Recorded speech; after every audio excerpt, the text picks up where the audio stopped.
Hey my Novabites, Temporal Nova and Rats here, and welcome to Locked Room on the Rails, a game about a murder mystery. Let's start. Sometimes, as a detective, you have to do what you believe is right. If following procedure will just create a worse outcome, then what good does it do for anyone? All detectives have a moment like this eventually. I had one myself not too long ago, on a certain train ride. The Jacob's Ladder Express passageway. Phew, I thought I wasn't going to make it on time. I don't know why, but this guy looks like he would have a British accent, so I'm going to give him a British accent. I don't think I'm gonna feel my legs tomorrow morning after all that running, though. My apologies. I suppose I'm overdue on introductions. The name's Santiago Moore. I'm a homicide detective from a couple cities over. Despite how it seems, with a rather lavish train car I find myself in, I'm not some famous detective you'd see on TV and such. No.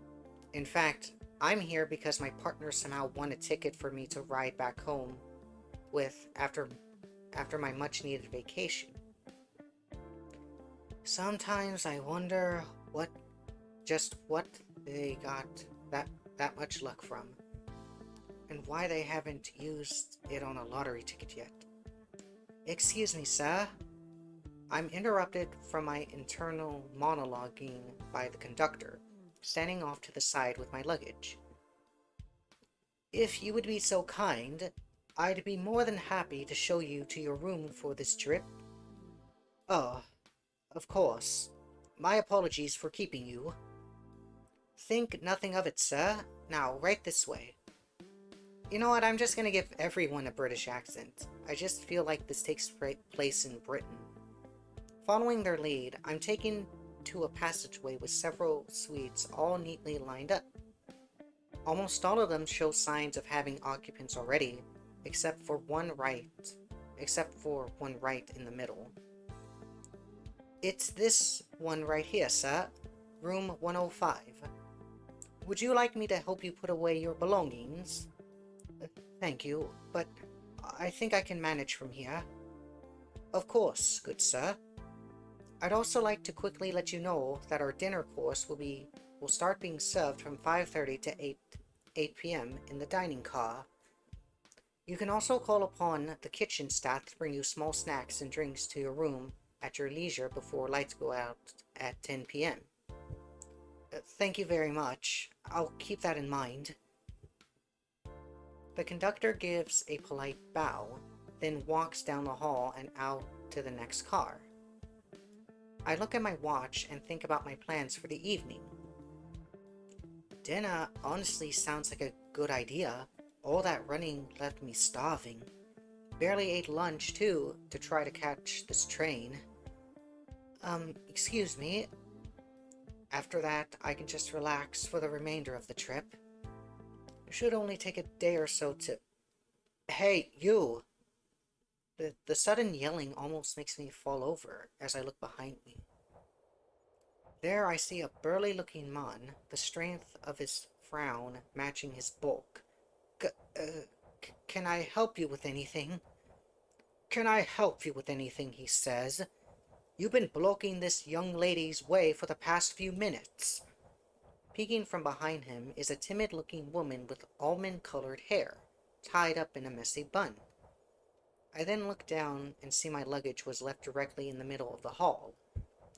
Uh, I'm sorry that if I caused any issues. Uh, no, it's my fault entirely. Here, let me just... I promptly move my stuff into the room, then step aside for the young woman to pass. Thank you, sir. She gives a quick bow before walking down the hall and entering one of the rooms further down. Meanwhile, the gentleman continues to glare at me. Can I help you, sir? He lets out a frustrated huff. Detectives, always thinking they got something special. He then saunters down the hall, and I let out a sigh once he's out of earshot. Oh joy! I made an enemy on this trip. Looking back at my luggage, I close the door and start putting away everything. The Jacob's Ladder Express dining car, 6 p.m. Sometime later, I find myself in the dining car. My hunger grows ever stronger as I was putting away my luggage. Looking around the room, I see all of the other passengers.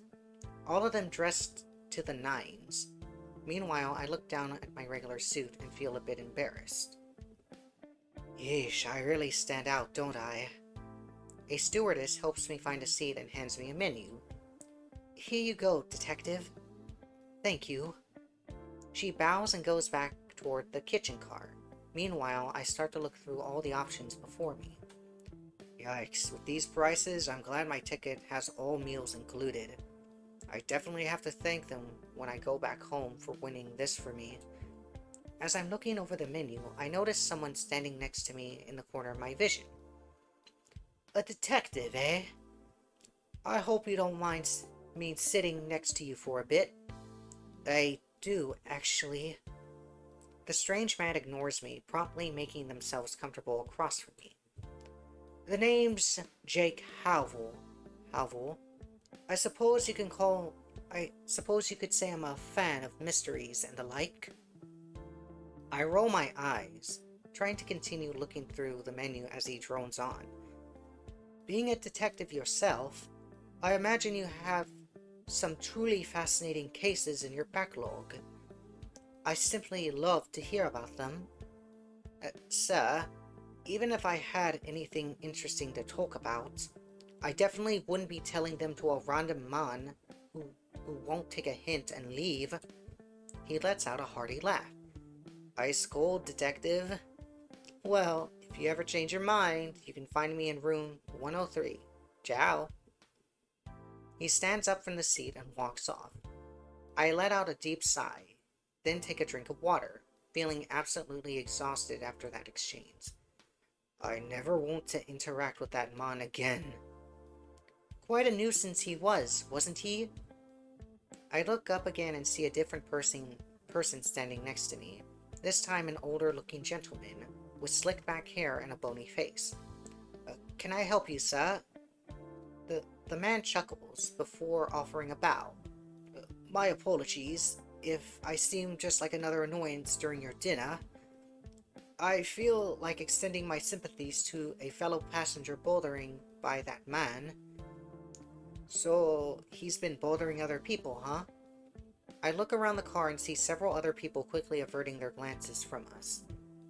It's a small yet diverse group of us in the first-class cars, but the one similarity is the look of exhaustion on their faces.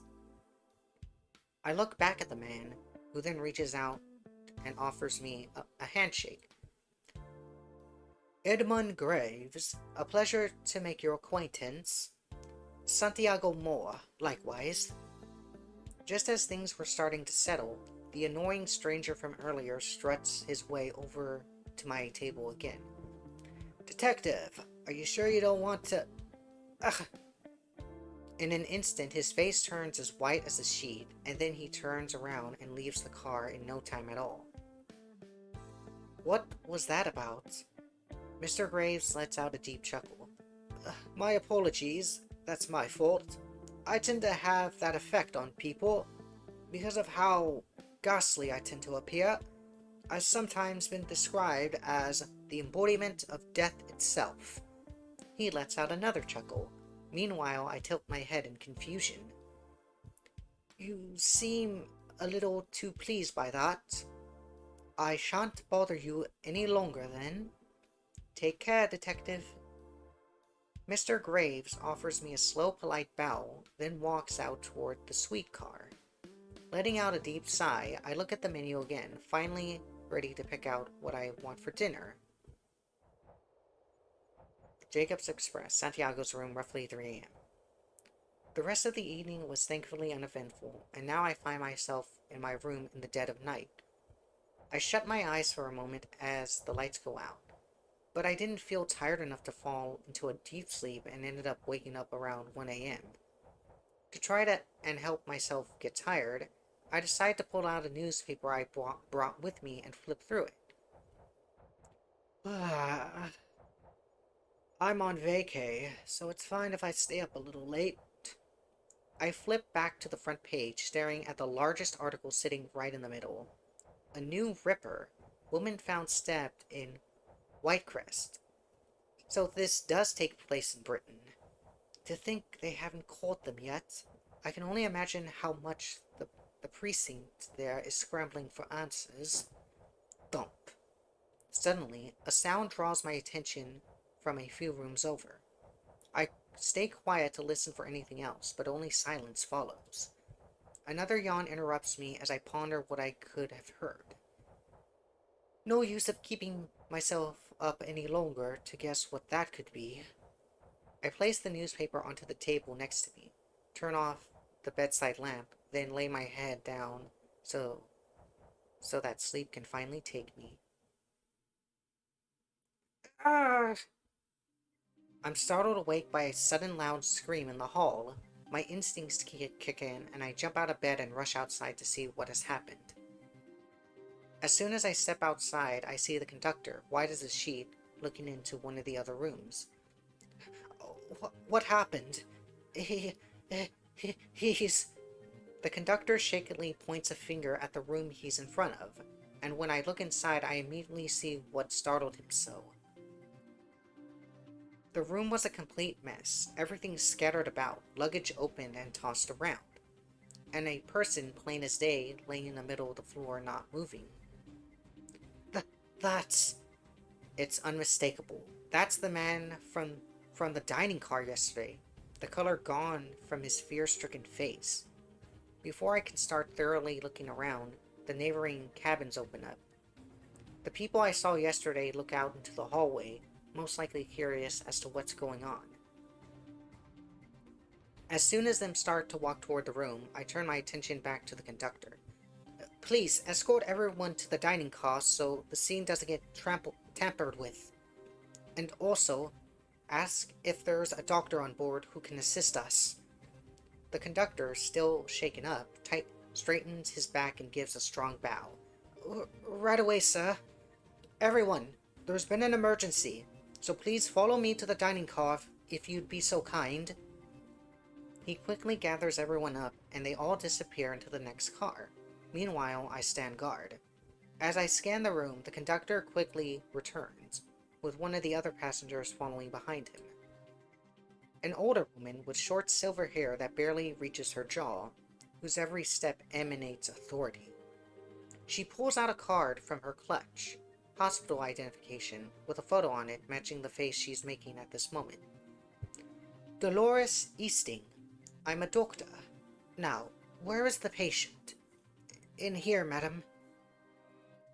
I step aside, the older woman promptly walking in and kneeling down to do her job. As she's feeling and pinching the body over, she calls out to me. The man's already long dead. Based on rigor mortis, I place it at about 3 a.m. She grabs the man's head and gently turns it, revealing a deep red stain underneath. She points at the spot on the side of his head, then continues. Death most likely caused by blunt force trauma to the head. Nothing else of note, as far as I could tell. Thank you, doctor. As she gets up, she gives a slow nod, then walks back to the other car. Meanwhile, I turn my attention to the conductor, still shaken, but notably more composed than earlier. I'd like you to tell me exactly what happened till the time you found the body. Of course, sir. I started my morning rounds here in the first class right at around 6 a.m. As I was making my way through this car, I noticed Mr. Howell's door was slightly open, so I knocked to see if he was all right. He didn't answer, so I looked inside the room and... I see. Then I'd like to ask you, the main conductor, for permission to see if anyone suspicious was lurking around the other cars at around that time. The conductor quickly interrupts me as they adjust their cap. My apologies, sir, but that isn't possible. Huh? What do you mean? Well, due to some issues we had early on, the first-class cars are locked from 10 p.m. to about 6 a.m. for security reasons. My job in the morning is to unlock the cars and assist any early risers. There's no chance of any outsiders sneaking aboard first class.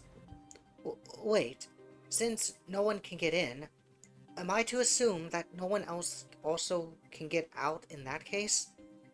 Yes, that's correct. No one other than staff. I can feel my eyes practically popping out of my face as I realize what that means. So, the entire time the crime supposedly happened, this entire section of the train was a locked room on rails? The Jacobs Ladder Expressway, 6:30. After questioning the conductor, I asked him to immediately contact the precinct, not only to inform them of what had happened, but also to officially gain permission to investigate. As I stand guard in front of Mr. Howell's room, I spot the conductor running back. Everything's been taken care of, sir. An investigator will be waiting at the next station, and you've been given full control over this crime scene. I also have a plan of the train car showing where everyone was staying. Excellent, thank you. Before I question anyone, I need to get my bearings straight here at the scene. Let's hop right to it. Time of death added to evidence. Cause of death added to evidence. Train layout added to evidence. I look around at everything thrown around the room. Beddings, pillows, clothes. The room looks like a tornado came in. Seems like there was a bit of a struggle. That's quite odd. However, as I don't recall hearing anything like that last night other than that one sound. That's true. We only heard that thump, me and Rats, and Santiago.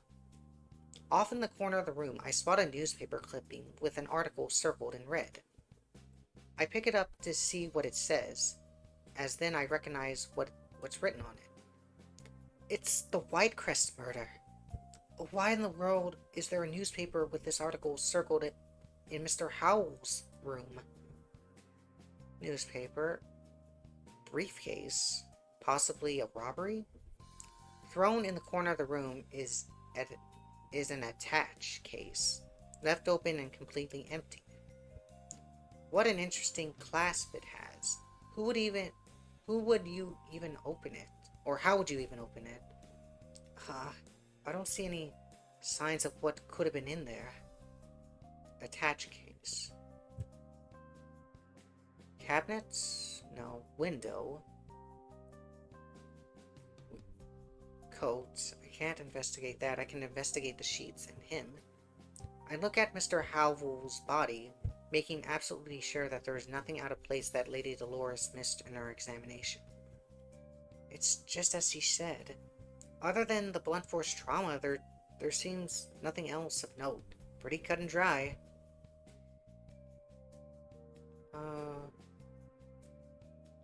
Look around everything thrown around the room. Beddings, pillows. Signs of a struggle. We already have that. What? There's something there. It's a tiny stain. There we go. It was tiny. As I inspect the writing desk near the window, I spot a dark stain on the corner of it. Pulling out a glove from my pocket, I lightly touch it. No residue showing on my fingertips, as whatever it was already dry. Huh. Odd stain.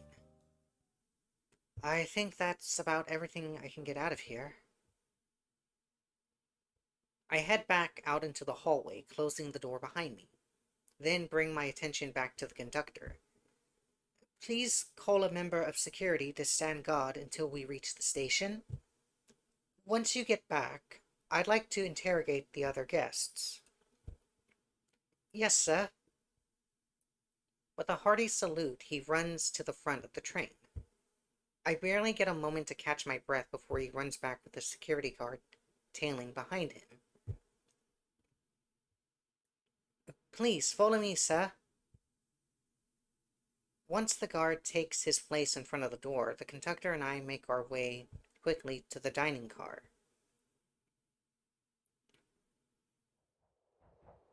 7 a.m. I'm escorted to the dining car where everyone else had made themselves comfortable. All separated into their own areas, the cabin crew are walking around offering drinks and finger food for them to enjoy. As I collect my thoughts, a loud voice I'm familiar with interrupts me. Oi, what's the big idea? We've been stuck here for about an hour, and now we're being told what's going on. Without being told what's going on. He looks around the room with a huff, then snaps back at me. And why is that annoying guy not here with us? My apologies for the trouble. However, in regards to the man you're talking about, Mr. Jake Howell was found dead in his cabin. Everyone in their car whispers to one another, surprise painting on their faces. I clear my throat to grab their attention, then pull out my identification. I'm Santiago Moore, a detective with the local precinct, and I like everyone's cooperation in figuring out what exactly happened to Mr. Howell last night. They whisper to each other once more before giving me silent nods of approval. Thank you very much. Let's not waste any time, then. People added to the evidence. Edmund, timid woman. Burly man. Woman in red. Older gentleman or Dolores Easting. We'll interrogate Edmund, because he said he has a ghastly look to him. I walk up to the gentleman from earlier, sitting by his lonesome off to the side with a cup of tea. Pardon me, sir. He glances up to me, then chuckles as he sets his cup down. How nice of you again, detective. Although the circumstances are less than ideal, I suppose. You seem to be enjoying yourself. I'd like you to answer some questions for me, if that's all right. Ask away, detective. I'm all ears. Could I get your name, profession, and your reason for being here? Edmund Graves. Mortician. I was sightseeing for a spot of leisure before returning to my lab for work. I see. What were you doing around 3 a.m. last night? He takes a sip of his tea before continuing. I admittedly am a bit of a night owl, so I was up doing some light reading before tucking myself into bed.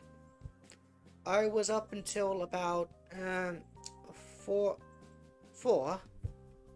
Did anything noteworthy happen before then? Not too much, although there was a sound around 3 a.m. I didn't pay any mind to it. However, as I figured it was just the train bumping against the tracks. A sound around 3 a.m., just like I heard. Thank you, that'll be all. But again, he does look elderly. I don't think he has the physical strength to do blunt force trauma, though. Unless he caught Howell by surprise. Pleasure being service to you, detective. Let's investigate the burly man. I walk up to the grouchy man from earlier, who looks visibly more angrier the closer I get. Huh, I suppose you've been waiting to hear from me, do ya? I do, yes, if you would be so kind. Detective, always taking matters into your own hands, and then we patrolmen are left to clean up after you lot. What's your problem, dude? Could I get your name, profession, and your reason for being here, please? David Hughes. I'm a police officer. As for why I'm here, I'm just traveling. I see. Then, could you tell me what you were doing around 3 a.m.? Fast asleep I was. Was out like a light from 10 when that conductor screamed his head off, and I didn't hear nothing the whole night. That's all you're gonna get out of me. Holding back a sigh from my exhaustion dealing with this man, I noticed a strange bruise on his neck. That bruise? I don't remember you having that yesterday. Ugh. He quickly covers it with his hand, then turns his head away with a huff. Oh. Fell out of bed as I was getting cozy, I did. Smacked it right against the floor. Did you happen to slam yourself into a desk? I see. What an odd shape, though. It does look like an odd shape, just a straight line. That'll be all then, thank you. Strange bruise. Let's investigate the timid woman. I feel that she knows something. Out of the corner, I spot the timid woman from earlier, who is solemnly looking out the window. She notices me walk up to her and gets up to do a polite bow. Good day to you, Detective. Likewise. I hope you don't mind me asking you about last night. She shakes her head. No, I don't mind at all. Please, feel free. Thank you. Very well, then. Could I get your name, profession, and your reason for being here? My name is Emma Gray. I'm a student of literature from Whitecrest University. I'm on my way to see family. Could you tell me what you were doing around 3 a.m. last night? She lets out a deep sigh. Trying to sleep. I've been dealing with a terrible bout of insomnia as of late due to paranoia. The whole night sort of faded together as a result. So I unfortunately have nothing of note to mention, Detective. I'm sorry. No worries, miss. All is well. If you end up remembering anything later, you're more than welcome to let me know. Of course, Detective. Woman in red. I walk up to the woman in red, her hair brushed on her face, as she looks out the window with a drink in her hand. Pardon the intrusion. She turns to face me, then gives me a bright smile. Was wondering when you were going to get to me, Detective. You certainly sound eager. She lets out a hearty laugh, of course setting her drink down onto the table next to us. Apologies if this comes out as disrespectful to the dead, but this whole situation is quite fascinating. A murder most foul happening aboard a luxury train, with a handful of intriguing people who just so happen to be riding aboard. It feels like I'm in an Angelica Christie novel, like The Ordinant. Now, wouldn't that be fascinating? Mom, excuse my bluntness, but if this case ends up like it did in The Ordinant, I'd rather just throw myself off this train. An even louder laugh escapes from her this time. I kid, Detective, I kid. The name's Jane Adler, actress on vacation. Jane Adler, the leading lady of all those award-winning mystery dramas? Oh, so you do know me. I'm flattered. My partner is a big fan of your work, so I've seen a lot of it through them. How wonderful. Well, I'm happy to answer any questions you may have. Appreciate it. Now, since you did the introductions for me, could you tell me what you were doing around 3 a.m.? She holds her chin and thinks deeply for a moment. I remember being woken up by something around that time. A thump sound, if you will. Matches what I heard. I got curious and looked into the hall for a brief moment, and ended up seeing a conductor walking from one of the rooms. However, none of the conductors in first class match what I saw. I see. Adler's testimony, conductor. Thank you, Miss Adler. The older gentleman. I walk up to the duo sitting near the window on the right side of the car, an older gentleman and a little girl. They both turn to look at me as the gentleman sets his cup down. I suppose it's my turn, isn't it? Very well, then. Ask away, detective. Thank you, sir. First of all, can you please tell me your names, your profession, and why you're on this train? Certainly. Matthew Winters, former colonel, now a retired grandfather looking after his granddaughter. Madison, please introduce yourself. The young girl, who is happily drinking a glass of orange juice, hops off of her seat and does a little curtsy. Madam Madison Winters, but you can call me Maddie. Grandpa and I went on a trip. That's right. Her parents are away on a business trip at this moment, so I'm looking after her until they return. We were on our way from visiting some museums in the capital. I see. Now, could you tell me what you were doing at approximately 3 a.m. last night? Colonel Winters holds his chin as he begins to think deeply to himself. After a bit of time, however, he simply shakes his head. Unfortunately, I won't be too much help to you there, detective. I recently started a new medication, and it makes me fall into a very deep sleep until my alarm rouses me in the morning. His lights suddenly light up as he starts searching his pockets. I could show you the medicine as proof. Now, where is it? He continues to search every place on his person. However, he comes up empty. Oh, drat. It's probably back in my cabin. Detective, would you mind if I went there and go grab it? It'll take no time at all. I'm fine with that. So as long as a member of security can come with you. Naturally. I won't be too long.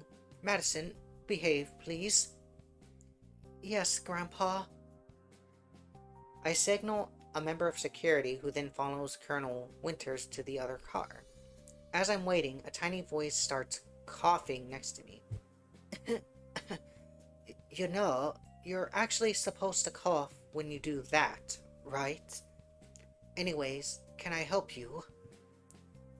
Grandpa always forgets where he puts his medicine, so he's gonna take a while. This is your best time to ask me questions, detective. Are you implying you have information? She gives a strong nod, then puffs out her chest with pride. I have something super important, something that'll make sure you don't think Grandpa did it. An alibi. An alibi? Yeah, that's it. An alibi. Why does a child your age know about alibis? Very well then. What exactly is this alibi? Maddie chugs the rest of her orange juice, then crosses her arms with gusto. Grandpa's been taking that medicine for a long while, but he doesn't know everything it does to him.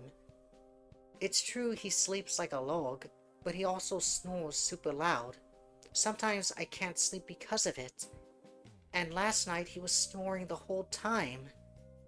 I see. And you're certain of this? Once again, she gives me a nod. Yes.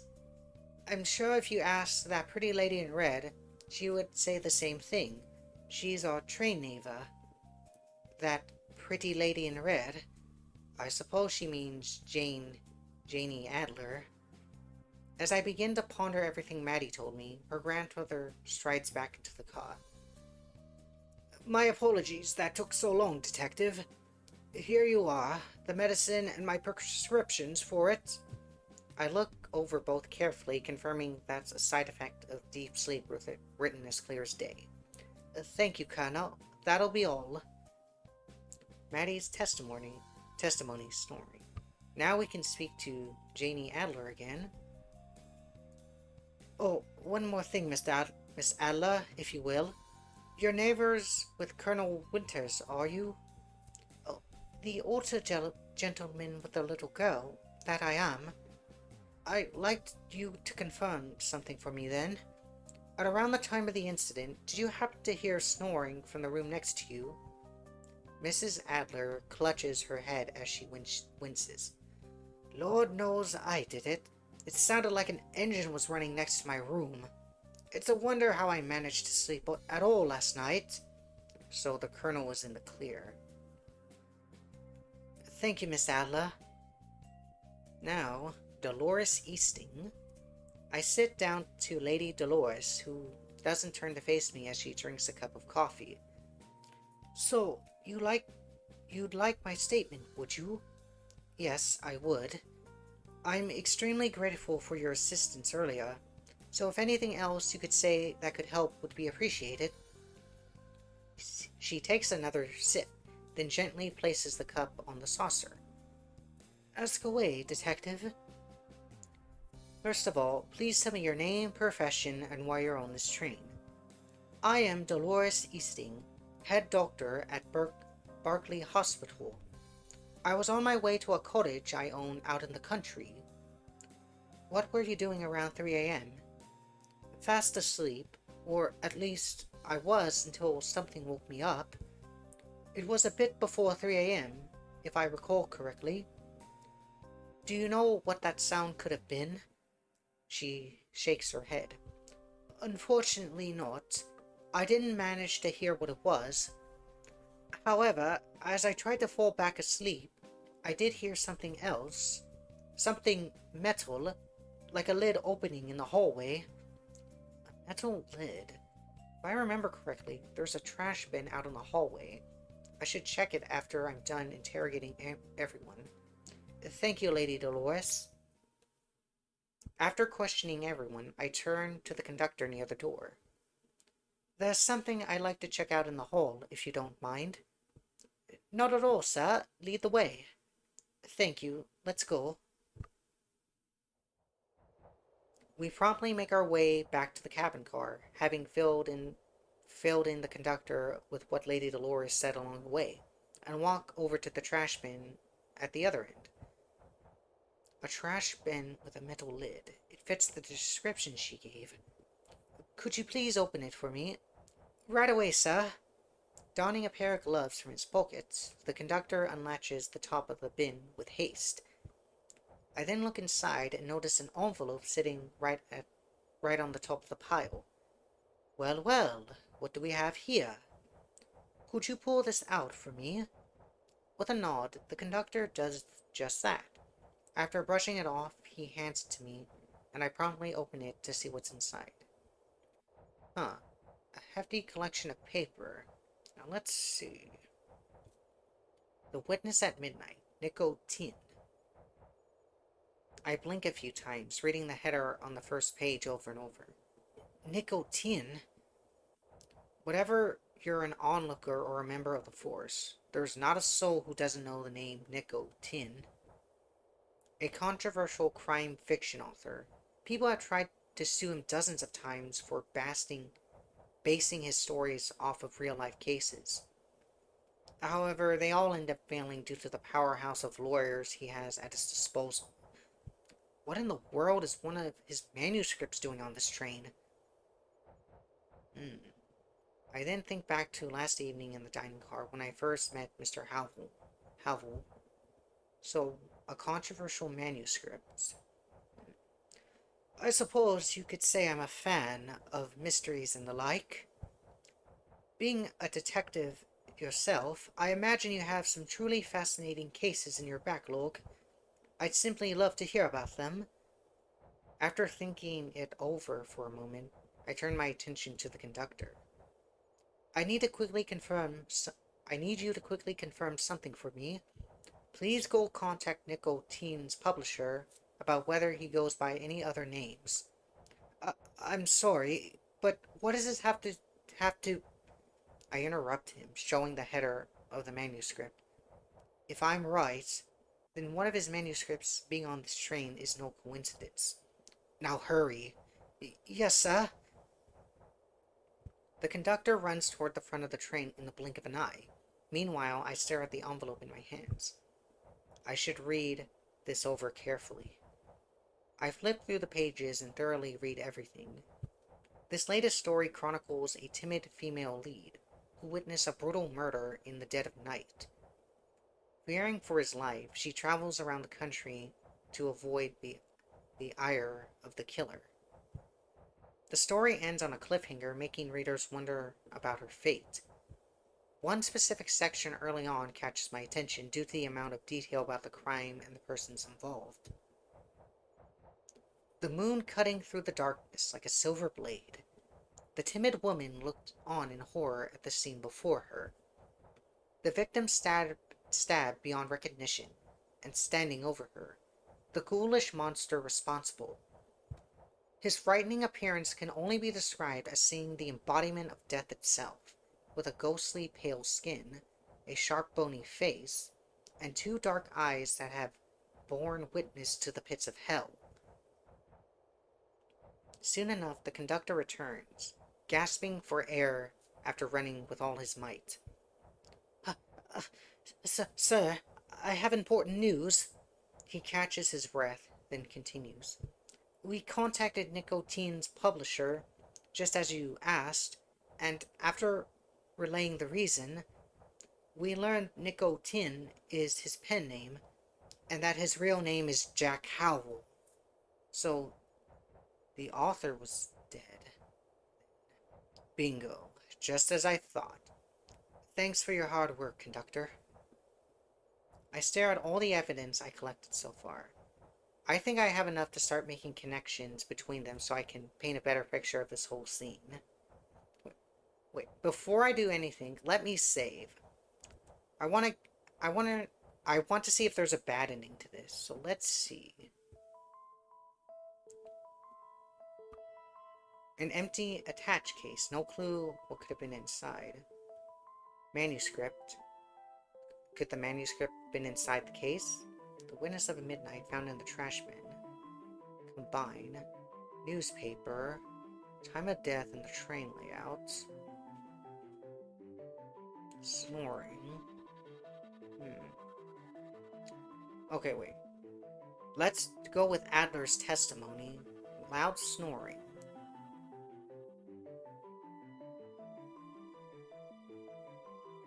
And then more snoring from Maddie's testimony. Odd. Train layout.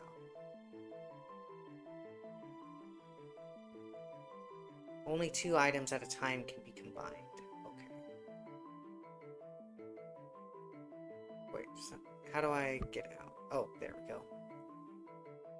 So let's combine the case and the manuscript. Combine. Now that we know Mr. Howell's identity, I can make a safe assumption as to what was originally inside that attached case. Whoever attacked him last night must have taken the manuscript from inside, then discarded it out in the hall so they wouldn't be found with it. Alright, updated the case. Cause of death. What if we combine the strange bruise and the odd stain? Could that work? I can't think of a way those fit together. Blunt force trauma to the head. Wait, what if it wasn't an object, but a stationary object, like a table? What if we combine that? There haven't been any signs of a murder weapon anywhere on this train. And there's only one object with something resembling a bloodstain on it, the desk in Mr. Howell's cabin. It's most likely that the sound there was heard last night was him hitting his head against the table, dying instantly from the impact. So those fit together. What if we combine the newspaper and the manuscript? The details of the crime in the story is the exact same as the recent Whitecrest murder. It's safe to say he decided to use it as a basis of his newest work of fiction. I'm also curious about the other details in this story that weren't in the news. Nice. After piecing everything together, I start to paint a clearer picture in my mind of what happened last night. However, some pieces are still missing, and I realize what I must do to get to the bottom of things. I suppose there's only one way to find out. I look back at the conductor, who's been keeping an eye on me this entire time. Is everyone still in the dining car? Yes, sir, they should be. Then it is about time we headed back. Please instruct security to stay outside the dining car until I say so. From what I'm thinking, it could either be that police officer or the conductor. The conductor can freely move between the train cars, so there's something to be brought as evidence. He gives me a nod, then leads the way back to the others. All the while I continue to think about this case. What exactly am I going to uncover? 8 a.m. I make my way to the dining car again, this time ready to get to the bottom of things. After looking around to make sure everyone is accounted for, I turn to the conductor. I'd like you and the cabin crew to stay outside the car, if you be so kind. He blinks at me in confusion. Is there a reason why, detective? Consider it a precaution, if you will. As well, I might make the other passengers uncomfortable having the staff present. I hope you understand. I suppose that makes sense. Very well, then. After signaling the others, the conductor and the cabin crew leave the car with haste. Once they left, I turned back toward the other passengers. Pardon me, everyone, but I'd like your attention, if you please. Miss Adler, off near a window with a drink in her hand, raises an eyebrow with intrigue. Oh ho, this setup. Is it safe to assume you're about to perform a deduction show for us, detective? That is correct. After investigating everything thoroughly, I believe I'm ready to come to a conclusion about what happened. Save again. I want to see if there's a bad ending, or if he says that's not the right one. In contrast to Miss Adler's enthusiasm, the other passengers look on with faces full of concern. However, Colonel Winters breaks through the awkward air with his commanding voice. Very well, then, detective. Tell us what you have found. Thank you, Colonel. With a quick bow to the Colonel, I clear my throat. Now, the first important topic to discuss. Who was Mr. Jack Howell? While this may seem like a strange thing to discuss, I can assure you all that this information will help us understand what happened last night. And this item I found tells us exactly who he is. Who is Jack Howell?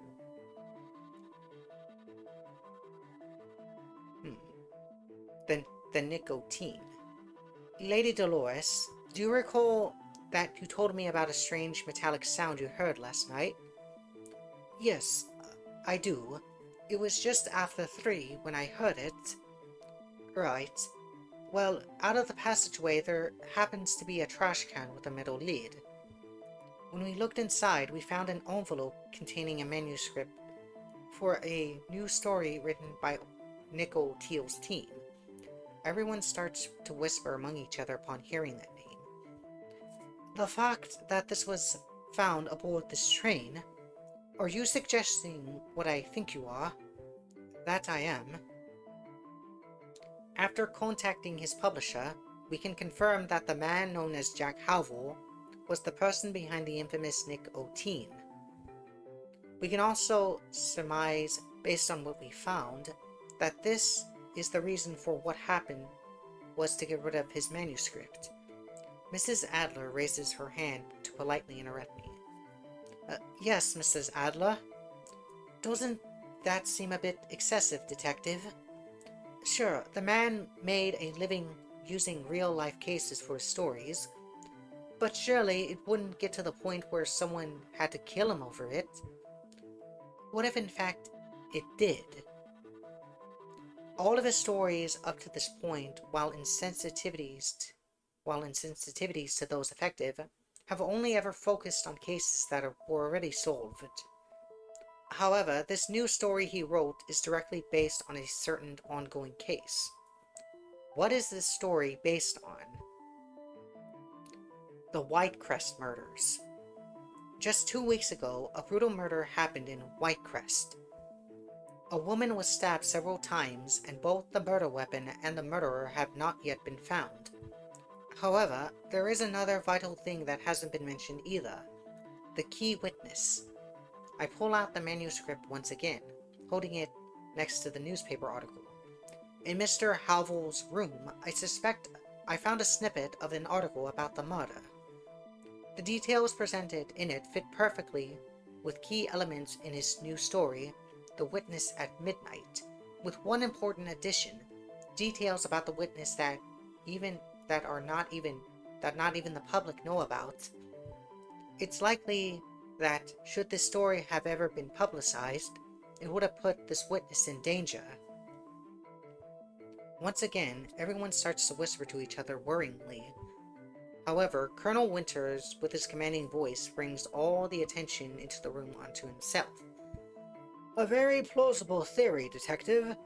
However, I have just one concern. What might that be?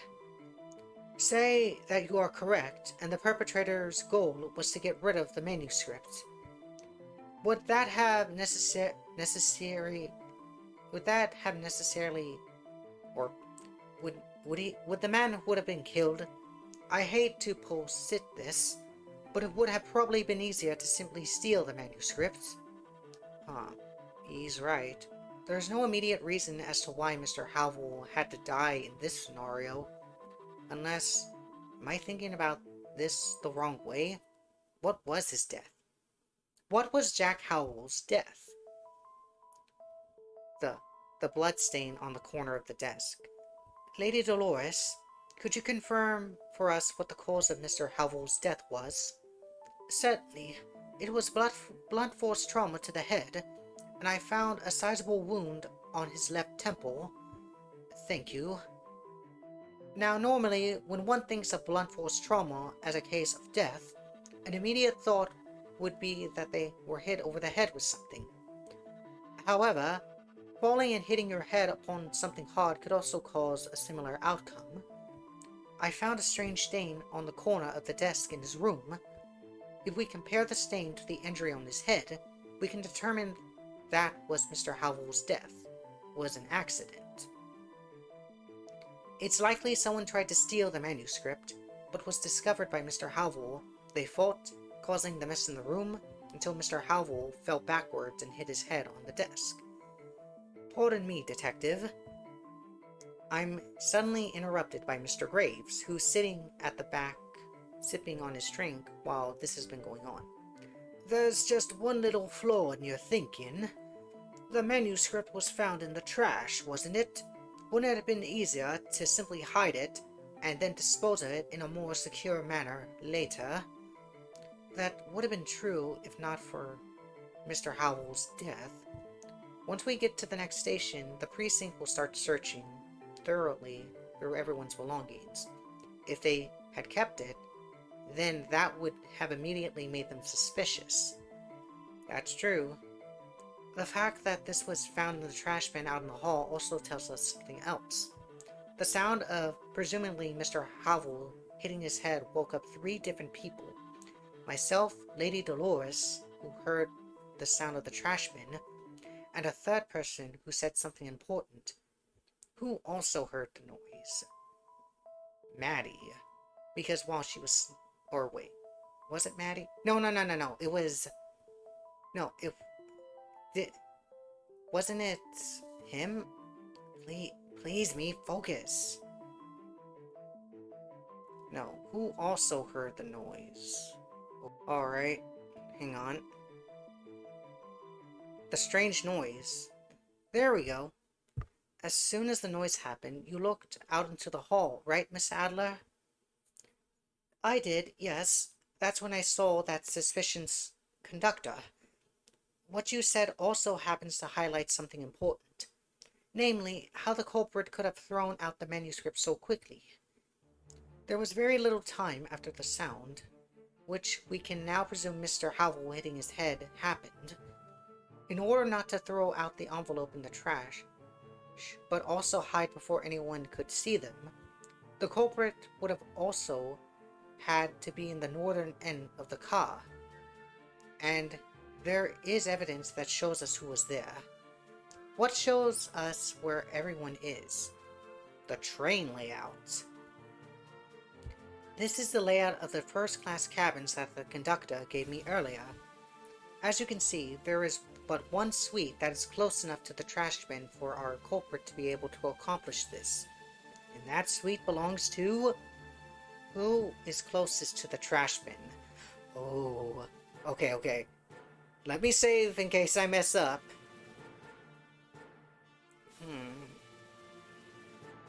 Okay. Ooh. Wouldn't it be David Hughes because of that strange ruse? He could be lying. I could be wrong, but here goes. Police officer, he has a disdain for detectives. Okay, I can choose. Literature student. Autopsy on the body. Based on the stories. I can accuse myself? No way. Janie Adler. What if we present this? Officer David Hughes, I formally accuse you of the murders of Mr. Jack Halvell. On cue, everyone in the car turns at Officer Hughes, whose face goes as white as a sheet upon my accusation. However, it quickly turns bright red in anger as he starts yelling at the top of his lungs. What the hell are you on about? You're saying I killed that man, just because my suite happens to be the closest to the trash bin? Oh, believe me, it's not the only evidence I have against you. You have that bruise. That's a weird bruise specific to your neck. What do you... In fact, the other piece of evidence I have is staring at us right in the face. Your bruise. Officer Hughes, you told me yesterday you got that bruise from falling out of your bed, correct? He quickly covers it with one hand while the other continues to shake angrily at me. Yeah, I did. What about it? While a likely story, I'm more inclined to believe that you got that bruise during an altercation with Mr. Halvell. Also, doesn't his uniform look like a conductor uniform? And I also happen to have proof of what could have caused that oddly shaped bruise. What could have caused that bruise? What if I choose this again? If I don't pick the right thing, he's gonna give me a bruise. What could have caused that bruise? Okay, so I chose the briefcase. I propose that the shape of your bruise perfectly matches with the clasp of Mr. Howell's attached case. Lady Dolores, could you confirm this for us? Lady Dolores gets up from her seat and, with help wrestling with her, and after helping her wrestle the man's hand away, looks at the bruise closely. It's as you say, Detective. The bruise is identical in shape to the clasp on that case. Oh, I didn't even notice the clasp. Thank you, Lady Dolores. I was just paying attention at the case. She gets back to her seat as Officer Hughes looks at me with even more anger in his eyes. This is all circumstantial and you know it. Besides, I'm not the only strong guy on this train who could have fought him. He points a finger at the Colonel, who jumps at his seat. I beg your pardon? The Colonel over there is even stronger than me. He could also have pushed that guy hard enough for him to die from impact. Unlikely. Officer Hughes does a double take at my interruption. Excuse me? Not only is the Colonel Winter's suite on the other side of the car, but I also have a piece of evidence that proves he didn't have anything to do in this case. Maddie, with her grandfather snoring. Both Maddie Winters and Miss Adler testified that entire night of the incident, they could clearly hear Colonel Winters snoring. Isn't that right, you two? The two nod their heads, Mrs. Adler with exhaustion, while Maddie with glee. That's right, Grandpa was snoring all night long. Didn't even get up to go to the bathroom. Makes me wish I had brought my earplugs along for this trip. I snore. As Colonel Winters gives Mrs. Adler an apologetic nod, Officer Hughes speaks up again. Well, Detective, that's all fine and dandy, But you're forgetting something important. And what would that be? He scoffs with a smirk. A motive. Why exactly would I have gone through all the trouble to steal that guy's story? Unless you can come up with an answer, your deduction is nothing more than a bunch of guesswork. That shit-eating grin is gonna make me want to slap him. But he's right, I can't think of a motive. I don't have anything that links him to Mr. Halvel in any way. Is this all I can do? Think, me, think. There has to be something. Does he have a motive? Oh. This could be interesting.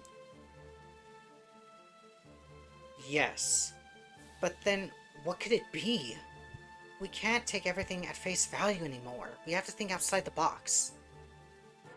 Yes, think outside. But then what is it? We can't think... Okay, so we have to choose no. Could that be really be the answer I'm looking for? Only way to find out, I suppose. After thinking deeply to myself for a moment, I look back at Officer Hughes, who continues to give me that smug smile. Can't think of anything, can you? You're right, I can't. No matter how hard I try, I can't think of any motive you could have had. See? Now you get it? But what if someone else had a motive? Officer Hughes' face immediately turns white as a sheet, all semblance of pride vanishing in an instant. What did you say? Bingo. Your reaction tells me everything I need to know. Officer Hughes, you may not have a motive, but that doesn't mean you couldn't have been working on behalf of someone else. And I strongly believe that I have evidence as to not only what the motive was, but who had it. What tells us about who had a motive? What if we look at the manuscript again?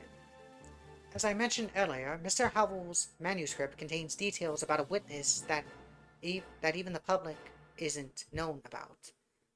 And I believe that these details, which could have put the witness in danger, also tells us who wanted this manuscript gone. Someone whose description matches that of a witness in the story.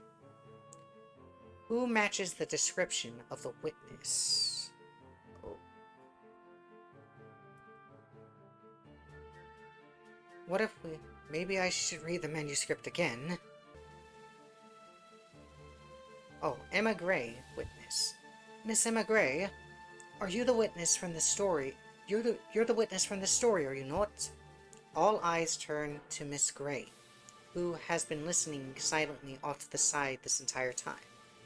Before she could say anything, Officer Hughes immediately interrupts with his loud and boisterous voice. What do you think you're doing, huh? Randomly accusing this woman after heckling me for the past few minutes? You have no shame. Pardon me, detective. Mrs. Gray suddenly interrupts him, her soft voice sounding louder than usual among the silence. While I do happen to fit the description of the woman from this novel, why would I resort to stealing it if I was the person you're talking about? Surely there must have been some other way of dealing with this. Miss Gray, you know better than I do that there wasn't. All because of them. Why did she have to steal the manuscript?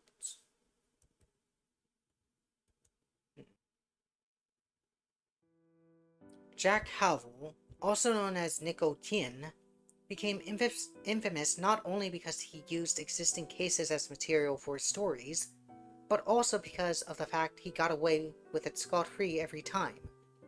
I let out a deep sigh, everyone in the room sharing the same sad look as I continued. Many people have tried to sue Mr. Howell for his stories, but all of them failed, all because the man's legal team was too powerful for them to handle. As a result, he's won every case against him.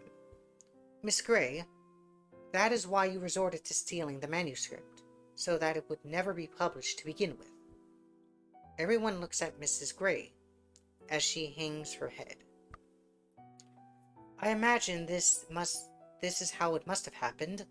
At some point, you learned that Mr. Howell was writing a novel based on the murder that you witnessed, and you sought to ask him out not to publish it.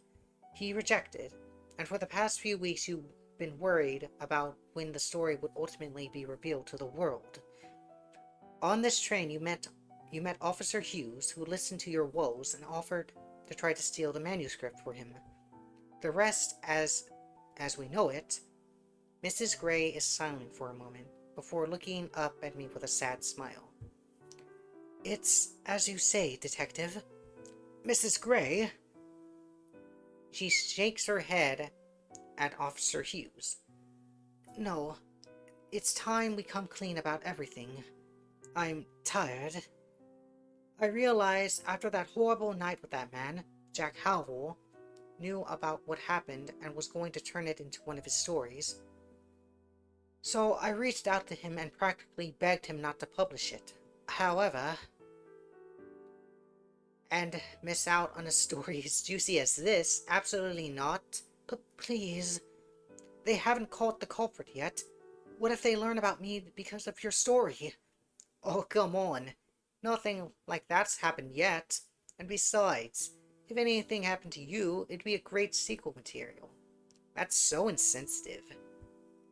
I can understand the motive. I have no words. I'm truly sorry.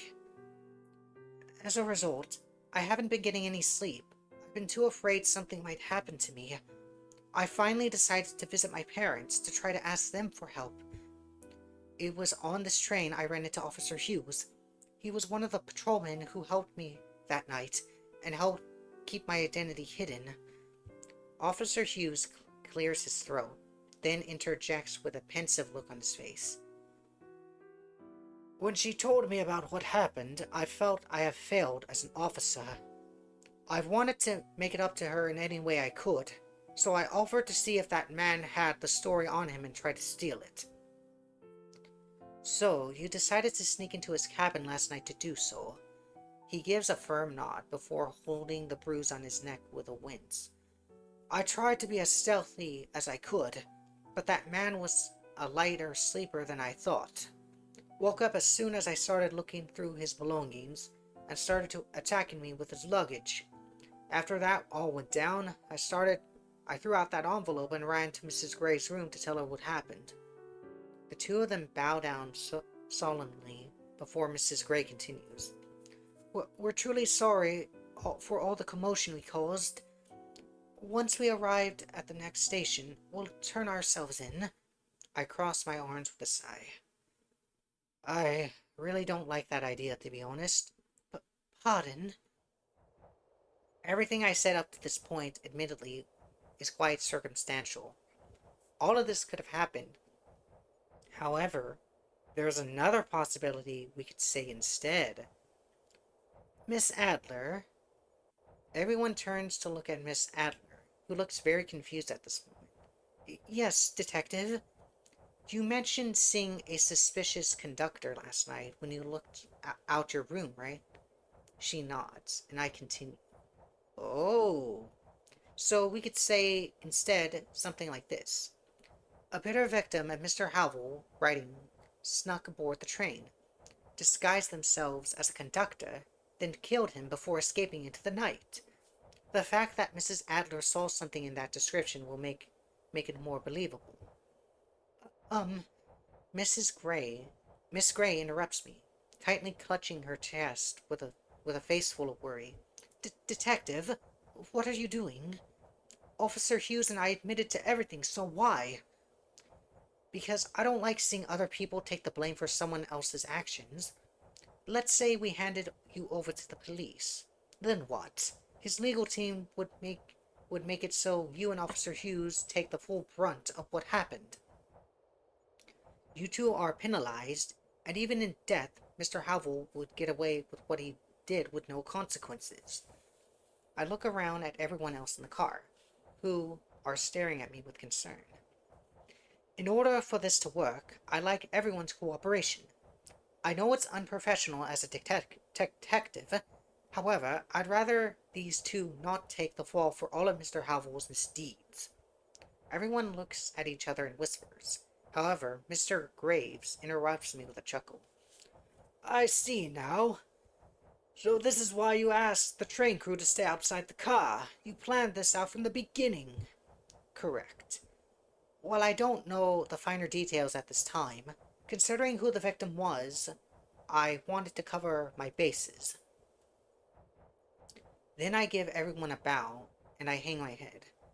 I implore you all to agree with my plan. Should anything happen, I will gladly take full responsibility.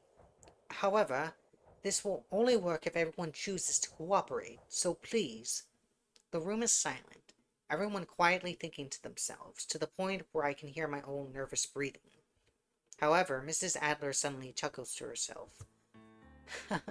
I suppose did this end up like the ordinate, huh, detective? Not only in the way I would have expected it to. Very well, you have my word. I look up at her, unable to hide the relief on my face. Miss Adler, I also agree to keep quiet. The Colonel's voice booms throughout the room, as he and Maddie both nod their heads. It wouldn't sit right with me to make these two take the blame. You also have my word, detective. Me too. Me too. Off on the other side of the car, Lady Dolores simply shakes her head with a sigh. I suppose I'll also swear to keep my mouth shut. I never liked how that man could do whatever he pleased, so I suppose we can consider this as karma. Officer Hughes and Miss Gray look around the room, the latter practically with tears in her eyes. All eyes soon fall on Mr. Graves, who's been silently observing everything the entire time. Oh, very well. I suppose I'll get in on the fun too. You have my word, detective. My face practically starts beaming with joy as I give another strong bow. Thank you, everyone. I stand up and regain my composure. When the crew re-enters this car, I'll tell them exactly what I told you. Then, when we get to the next station, all of us will relay this information to the officers waiting there. Are we clear? Everyone nods in tandem. Then I won't hold you any longer. Please feel free to return to your rooms while I discuss everything. Soon enough, everyone leaves the dining car one after another. As I am about to turn around and summon the conductor, Miss Gray taps me on the shoulder. Detective, thanks for doing this for me. It means so much. You're welcome, Mrs. Gray. I hope that you'll finally be able to get the rest you deserve. Upon hearing me say this, Mrs. Gray gives me the warmest smile I've seen from her yet. Thank you, Detective. I think I finally will. As she gives me a bow and starts to leave the car, I call out to her. Actually, Mrs. Gray, I had a quick question I've been meaning to ask. Oh, what is it? I had this thought on my mind for a while now, but why hasn't the culprit you saw been caught yet? If I told investigators who you saw last night, they should have found them by now. Detective, she suddenly interrupts me. My apologies, but I don't know what the killer looks like. Pardon? It was very dark, and there was lots of blood. Believe me, though, if I knew what they looked like, I would have said so immediately. Her response leaves me confused, as I think to myself briefly. That's odd. Why did I assume she knew who the killer was? I rack my brain for a moment to find the answer. Just then, a thought crosses my mind. Wait, Mrs. Gray. In that case, how did Jack Howell know so much about the crime? Oh, I suppose I didn't get a chance to say so, but it's because he was there at the scene as well. Excuse me? I know it's hard to believe, but it's the truth. That's why I knew to reach out to him afterwards. Wait, then that means all the details about the killer. I can feel my face go pale upon realizing. However, I quickly noticed the worried look on Mrs. Graves' face, and I composed myself once more. My apologies for that. Thanks for answering my questions, Mrs. Gray. Feel free to head back to your cabin. Oh, of course. Take care, Detective. She gives me a polite bow, then walks off. I then pull out the manuscript again, skimming through it once more with this new context in mind. It is then that a line catches my attention. His frightening appearance could only be described as seeing the embodiment of death itself. That exact phrasing, I swear I heard it before. But where? Where did I try to remember as hard as I can before it dawns on me. You're kidding me. I quickly run out to the passenger cabins. Hopefully that my theory is wrong. After relaying everything to the crew, I make my way back to the cabin car. All the other rooms show signs of occupancy except for mine and one other. Tch, they're gone. We haven't made it to the next station yet, so where did they go? I look around the corridor in a frenzy, and then spot someone walking towards the front of the train. There! I run after them as fast as I can, yelling as they try to enter the next cabin. Stop right there! They stop in their tracks as I catch my breath. Soon after, they turn to look at me, a smirk painting their face. Huh, good day, detective. What, may I ask, could you be looking for off, off on this side of the train? I could ask you the same thing, Mr. Graves. Going off on your own to a restricted area of the train. Almost like you're trying to get away from something. The smile on Mr. Graves' face slowly fades, as he then stares at me. What are you getting at, detective? I think it's time we stop beating around the bush, that's what. Unless you like me to call the cabin crew so we can hand you over to the authorities for what you did in Whitecrest. Mr. Graves suddenly starts chuckling to himself before the stare he was giving me is replaced with a devious smirk. So, you figured me out, did ya? Impressive, to say the least. So you admit it, then? Then I'm the one Miss Gray saw in Whitecrest. Yes, I am. How did you manage to piece this together? You can thank Jack Howell for that. Remember the other night in the dining car? Not only did you describe yourself exactly how you described the murderer in his manuscript, but his reaction during our conversation also proves he recognized you. Ah, our dearly departed Nicotine. That man ended up becoming more of a nuisance than I had anticipated. How did you know he wrote about you? I recognized him that night in Whitecrest, so I had a hunch he'd try to turn what he had witnessed into a new tale. And my hunch ended up being correct. I even got a good laugh at how he described me when I snuck a peek at that manuscript of his. In the end, however, that new story brought up his demise, even if those two accidentally did the job for me. I click my tongue in anger. So that's why you were on this train ride. But what about Miss Gray? Don't tell me you've been following her as well. My dear detective, you just can't stop being correct, can you? I admit I followed the girl around for a week or so. I had to check which one of them saw me after all. In the end, it was a waste of time. Even when I purposefully appeared in front of her, she didn't show any reaction. He shakes his head with a sigh. To think I even ended up unintentionally helping her, and that bumbling patrolman escaped conviction. Unintentionally? Wait, you don't mean... He gives me another chuckle with a slow nod. That's right, that suspicious conductor that actress saw was yours truly. I snuck into his cabin after that oaf left and was greeted with my target dead on the floor. That smile on his face slowly fades as he gives me a cold stare. I believe that's enough dawdling for now. Wouldn't you say so, Detective Moore? What? I flinch on instinct, which makes Mr. Graves burst out with a sinister laugh. Oh, no, no need to be so afraid. I have no desire to do anything to you. And of course you can't do anything to me either. What are you... Despite your accomplishments today, I can tell exactly what kind of detective you are. You're the type to jump ahead first into a dangerous situation, before you even prepared anything to handle it. Do you have any proof of what I've done? Or any way to have recorded our conversation just now? Because unless you somehow can conjure up our dear Jack Howell's spirit from beyond the grave, you have none whatsoever. Shit, he's right. Just as I thought.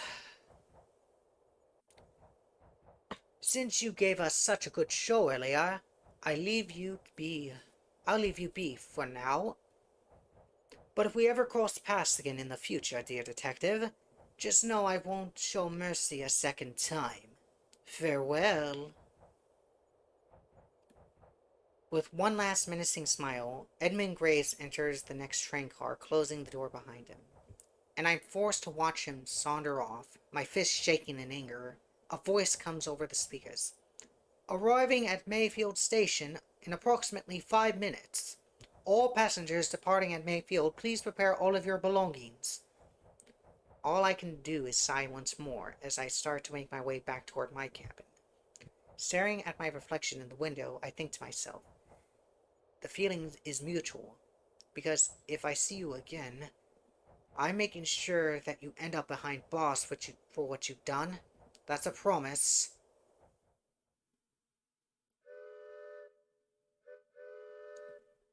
So that's the ending. So that was Locked Room on Rails. A very interesting murder mystery game. I did like how the story panned out.